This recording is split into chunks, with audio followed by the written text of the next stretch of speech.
Peuple de France et du monde, je viens vers vous pour faire appel à votre bon sens.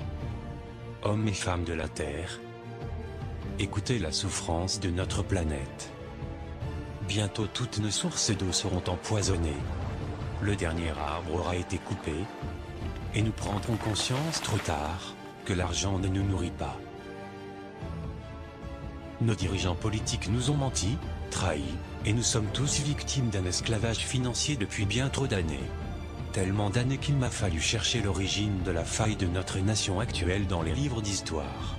La conclusion est claire, laissez-moi vous l'expliquer. La République fut créée sur la base des écrits de Machiavel, au milieu du XVIIIe siècle. Je cite. La République garantit le pouvoir par la corruption. Celui qui détiendrait l'argent aurait donc tous les pouvoirs, si les nations adoptaient la République. Le message du livre de Machiavel le Prince est que les lois et la moralité sont des fictions qui ne s'appliquent en aucune manière au roi et au pape. Que de tels dirigeants doivent utiliser la ruse, le subterfuge ainsi que tous les moyens de violence et du crime pour se maintenir sur le trône.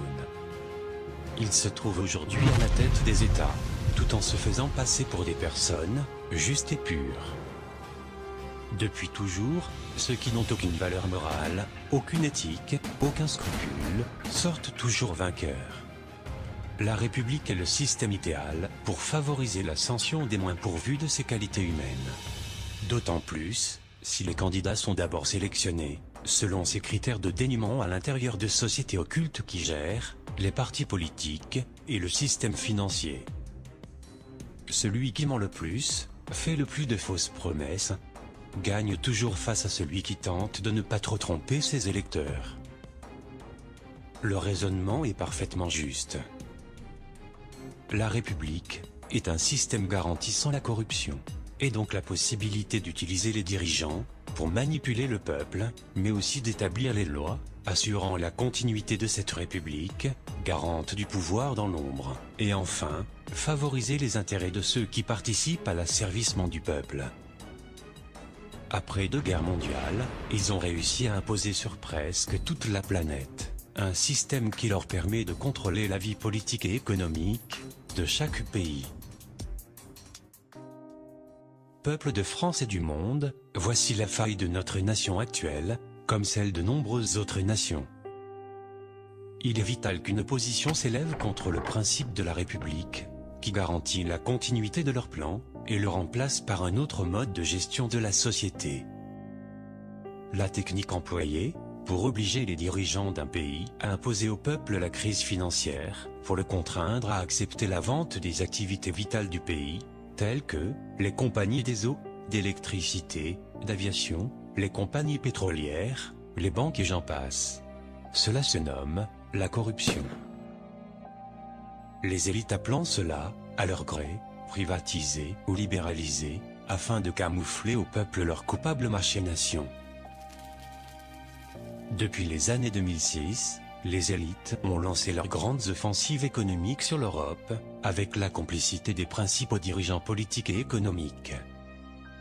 La finalité étant de faire disparaître toutes les nations de l'Union européenne, pour les transformer en petites provinces du nouvel ordre mondial.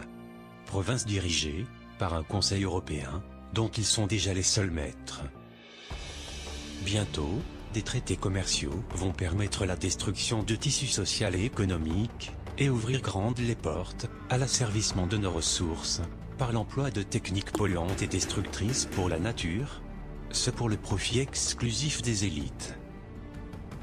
Le TAFTA, marché transatlantique le plus libéral et liberticide qui ait jamais vu le jour, va obliger l'Union européenne à suivre et faire appliquer à tous les pays de l'Union les normes américaines.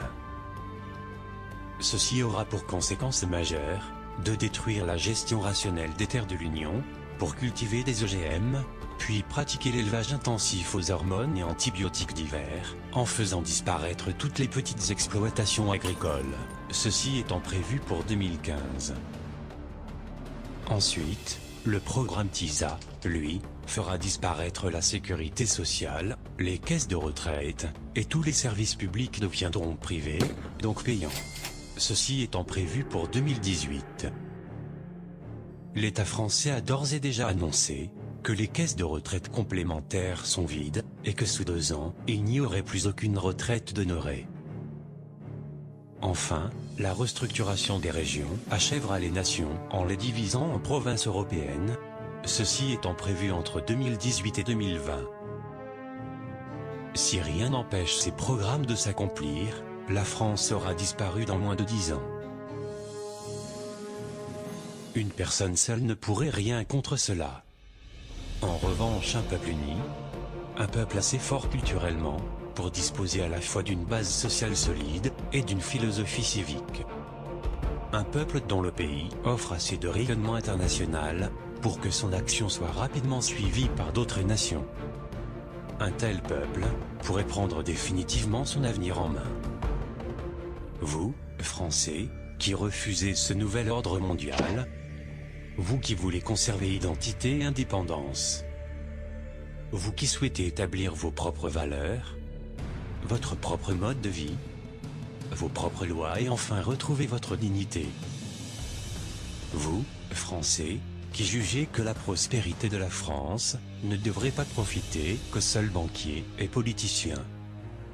Vous, Français indivisibles, de toute religion, de toute ethnie, de toute profession, de tous niveaux sociaux, de toute région, prêts à défendre une valeur unique d'un pays libre, tendant la main à tous les peuples de la terre, invitant à refuser les guerres et la dictature mondiale de quelques familles.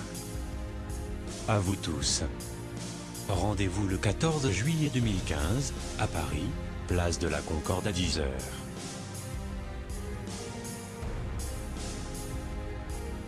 Le fait de mettre en place un concept humaniste à la tête de l'État changera profondément notre société.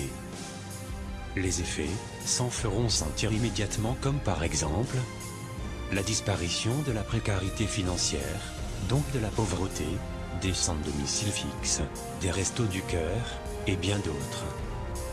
Le retour à la sécurité dans les rues, la baisse des suicides, l'enthousiasme des jeunes. L'amélioration de la qualité de vie, pour tous sans exception.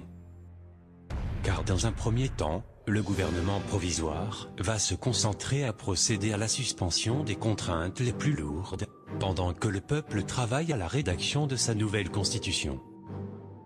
Ensuite, le peuple aura toute latitude à agir, dans son propre intérêt et pour sa propre prospérité sociale, culturelle, économique et équitable. Les contraintes les plus oppressantes, qui seront neutralisées, telles que la dette bancaire, le financement de l'Europe, l'appui militaire aux Américains via l'OTAN et bien d'autres, vont par leur neutralisation, nous offrir une souplesse économique, permettant de réduire les charges des entreprises et de diminuer fortement les impôts de celles-ci, comme des particuliers, et de relancer l'emploi sans effort.